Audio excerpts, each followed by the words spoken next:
රස සංගීත සම්මාන උළෙල මෙසේ අරගෙනවා. අද මේ මොහොතේදී දෙවයිනේ ප්‍රථම වරට මෙවැනි සංගීත සම්මාන උළෙලක් පැවැත්වෙන මොහොතේදී තිලිනය සහ රුපියල් දසදහසක මුදල් පියල්ල ලබන්නේ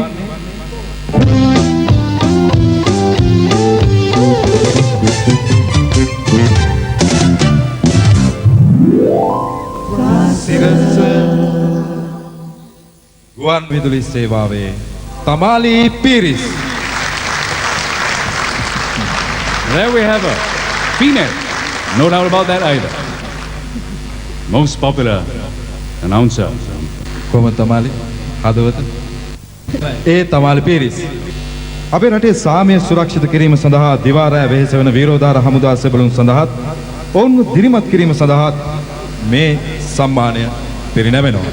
ඒ ශ්‍රී ලංකාවේ ජනප්‍රියම රණගී ගීතයකට සම්මානයක් පිරිනැමීමේදී ගායකයාට පමණක් සම්මානය හෝ මුදල් තිල්න පිරිනැමීම අසාධාරණයක් යන්න රස ප්‍රකාශන සමාගම පමණක් නෙවෙයි ඔබත් පිළිගන්නා දෙයක්.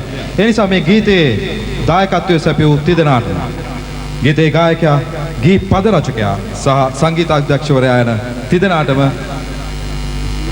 මුදල් ත්‍යාග සහ සම්මාන පිරිනොවා ඇත. රස සුවඳ බිඳ සම්ප්‍රසුවහස පාඨක වැඩි ඡන්දෙන් ශ්‍රී ලංකාවේ ජනප්‍රියම රණ ගීය ලෙසින් කිරුළු දරන්නේ.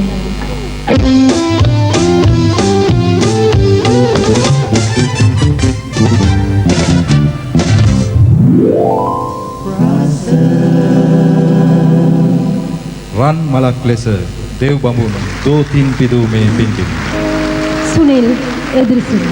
ඒ ගීතයේ ගායක ගී පද රචකයා කුමාරදාස සපුතන්.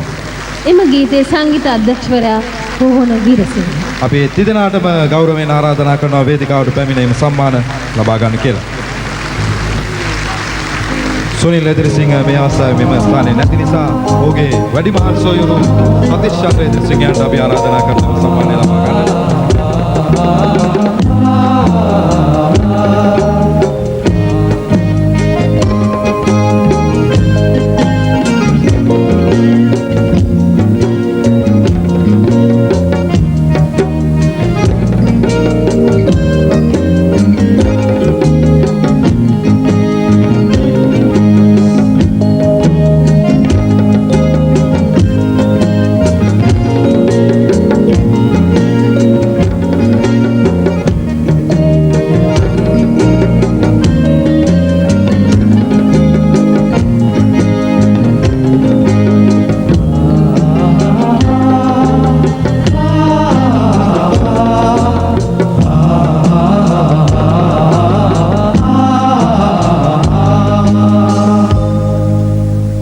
අපේ ස්තුතිය මහජාරතුමන්